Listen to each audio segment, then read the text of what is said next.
మీ తాకట్టు బంగారాన్ని విడిపించిన 30 నిమిషాల్లో క్యాష్ ఇవ్వబడును. కొమ్మూరి గోల్డ్.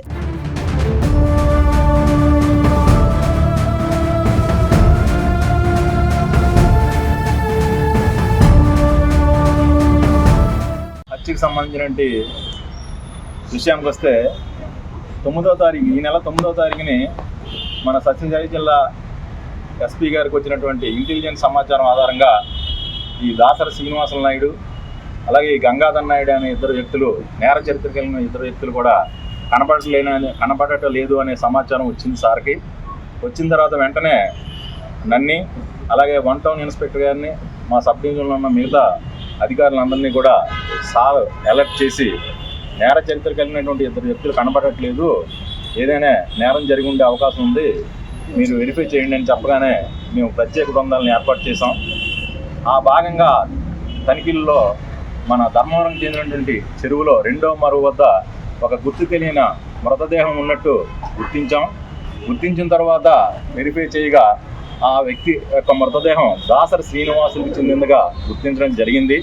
తదుపరి విచారణ అనంతరం విచారణలో భాగంగా గంగాధర్ నాయుడు అలాగే ఇంకొక ఇద్దరు కలిసి ఈ హత్య చేసినట్టు మా విచారణలో వెల్లడైన తర్వాత నిన్నటి దినం అనగా 11వ తారీఖుని మన 1 టౌన్ సిఏ గారు అయినటువంటి రెడ్డప్ప గారు అలాగే రూరల్ ఇన్స్పెక్టర్ గారు 2 టౌన్ ఇన్స్పెక్టర్ గారు మరియు క్రైమ్ సిబ్బంది అందరూ కలిపి మన ధర్మవరం మండలం కొల్లపిల్లి వంక బ్రిడ్జి సమీపంలోని ధర్మవరం చికిచర్ల రోడ్లో నిందితులు ఉన్నారు అనే సమాచారం మేరకు వెళ్ళి వెరిఫై చేయగా అక్కడ కారు బండిలోని ఒక 3 వ్యక్తులు ఉండి పారిపోవడానికి ప్రయత్నించేగా వాళ్ళని పట్టుకొని ప్రశ్నించగా వాళ్ళ యొక్క వివరాలు ఈ విధంగా తెలియపరిచారు.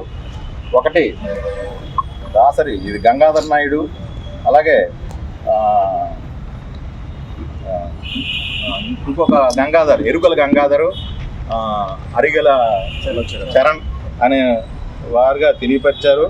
ఇందులో ఈ గడిపూడి గంగాధర్ నాయుడు ధర్మవరం నియోజకవర్గ యూత్ ప్రెసిడెంట్గా పనిచేస్తున్నారు, వైసీపీ పార్టీ యూత్ అసోసియేషన్ ప్రెసిడెంట్గా పనిచేస్తున్నారు. అలాగే మృతుడైనటువంటి దాసరి శ్రీనివాస్ కూడా వైసీపీ పార్టీకి చెందినవారే. వీళ్ళిద్దరూ గతంలో మంచి స్నేహితులు. అంతకుముందు 2024 ఎలక్షన్లో కూడా ఎలక్షన్ తర్వాత పోస్ట్ ఎలక్షన్స్లో వీరిద్దరి మీద కూడా కేసులు నమోదయ్యాయి.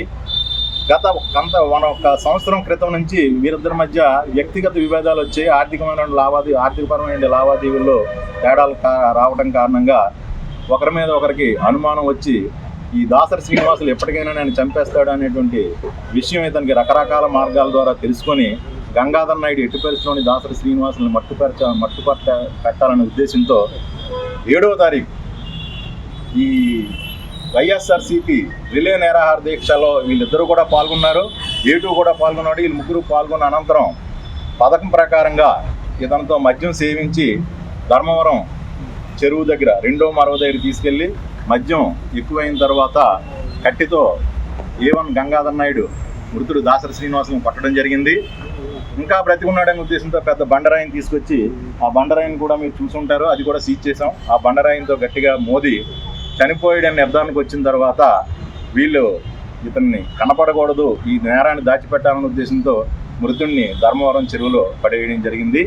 ఇందులోనే వాళ్ళు ఉపయోగించినటువంటి హత్యకు ఉపయోగించినటువంటి రాయి అలాగే ఈ కారు వాహనాన్ని A2కి సంబంధించినటువంటి పల్సర్ వెహికల్ని సెల్ ఫోన్లు A1 A2 A3కి సంబంధించిన సెల్ ఫోన్లు కూడా సీజ్ చేయడం జరిగింది. అలాగే ఇందులో మేము చెప్పవలసింది ఏంటంటే ఇలా దగ్గర 18 కేసులు ఇతని మీద నమోదున్నాయి. ఇతని మీద రౌడీ షీట్ కూడా ఉంది. ఇతని మీద PD యాక్ట్ కూడా ప్రపోజల్స్ పెట్టి PD యాక్ట్ ఇతని మీద పెడతాం. అలాగే A2 మీద కూడా ధర్మవరం రూరల్ పోలీస్ స్టేషన్లో ఒక హత్య కేసు ఉంది.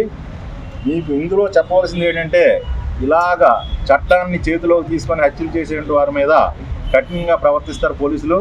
మేము ఈ PD యాక్ట్లు కూడా పెడతాం. ఇప్పటికీ 8 మంది మీద PD యాక్ట్లు జిల్లాలో పెట్టడం జరిగింది. అలాగే ఈ హత్యకు ఇలాంటి నేరస్తులకి సహకారం అందించిన ఆశ్రయం కల్పించిన బంధువుల మీద స్నేహితుల మీద కూడా చట్టపరమైన చర్యలు తీసుకుంటామని తెలియపరుస్తున్నాం. నేరస్తులందరి మీద ఎక్స్పెరిమెంట్ ఆల్రెడీ అమలు చేస్తున్నాం. అక్కడ నగర బహిష్కరణ అలాగే 107 పెట్టి 4 ట్రీట్మెంట్ చేస్తున్నాం. ఇంకా కరడుగట్టిన నేరస్తుల మీద PD యాక్ట్ కూడా పెడుతున్నాం. మీకు ఏదైనా సమాచారం తెలిస్తే మాకు తెలియపరచండి.